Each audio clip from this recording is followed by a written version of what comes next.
परत सांगतो दुष्काळ पडणार आहे कसं ओळखायचा, तारीख लक्षात घ्या. 11 जूनला दुपारी 12 वाजता आकाशात वरती बघायचं. सूर्याला जर खळ दिसलं ना, निसर्गामध्ये शेतकऱ्यांना दुष्काळाचं संकट आहे असा अंदाज तुम्हाला ते निसर्ग 11 जूनला दुपारी 12 वाजता देतो. परत सांगतो पाऊस येईल कसं ओळखायचं. काय करायचं, इंद्रधनुष्य तुम्ही बघता, काही जण म्हणतात इंद्रधनुष्य दिसल्याच्या नंतर लगेच 7 दिवसाला पाऊस येतो, 3 दिवसात येतं. याचं पक्क कारण लक्षात घ्या. पावसाळ्यामध्ये इंद्रधनुष्य निघाल्याच्या नंतर तुम्ही म्हणायचं आता जवळपास 15-20 दिवस पाऊस येणारच नाही. हे वाटल्यास फोटो काढून बघा तुम्ही होते का नाही, हे कारण लक्षात आहे. आणि बरेच जण म्हणतात ना 3 तासाने येतो, 3 घंट्याने येतो, हे खोटं आहे.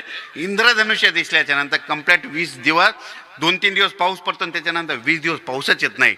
हे कारण तुम्ही वाटल्यास वहीमध्ये लिहून ठेवा. त्याच्यानंतर परत सांगतो पाऊस कसा ओळखायचा. तुम्ही शेतात जाता, गच्ची उभा राहता, टेरेसवर जाता, शेतात गेल्याच्या नंतर काम करत असताना पावसाळ्यामध्ये विमानाचे आवाज येऊ लागले की आपण म्हणायचं 3 दिवसात पाऊस पडणार आहे. मग तुम्हाला एक सांगतो, विमान यंत्रणा ही रडार यंत्रणेवर बसलेली असते. ज्यावेळेस बाष्पाचे ढग, पाण्याचे ढग वगैरे असले त्यावेळेसच विमानाचा आवाज येतो, नसता येत नाही. पावसाळ्यामध्ये विमानाचे आवाज येऊ लागले की तुम्ही म्हणायचं 3 दिवसात पाऊस पडणार.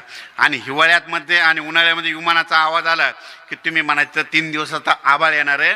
वाटल्यास बघा आज उद्या तुम्हाला नुसतं आभाळ आल्यामुळे विमानाचे आवाज येणार आहे. पण ही गोष्ट लक्षात घ्यायची. परत सांगतो पाऊस येईल कसा ओळखायचा.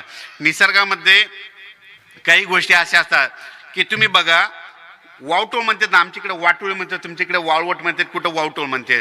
वावटोळ काय म्हणते, वावटोळ म्हणते. तुम्ही बघा पावसाच्या अगोदर 5-7 दिवसानं वावटोळ काय करते, तुम्हाला इशारा करून जाते. असे मोठे मोठे वाटोळ येतात, लगेच तुम्ही कोणालाच विचारायचं नाही, म्हणायचं आता 5 ते 7 दिवसानं कुठंतरी एक चक्रीवादळ तयार होणार आहे आणि त्याचा पाऊस आपल्याला येणार आहे. तुम्हाला बघायचं झालं तर तुम्ही काय करा, 25 फेब्रुवारीपासून वाटोळी सुटेल बघा. मोठ्या मोठ्या वाटोळी येऊ लागल्या की लगेच तुम्ही म्हणायचं 8 ते 10 दिवसात परत अवकाळीचं पावसाचं संकट येणार आहे असा अंदाज तुम्हाला वावटोळ मार्फत कळतं.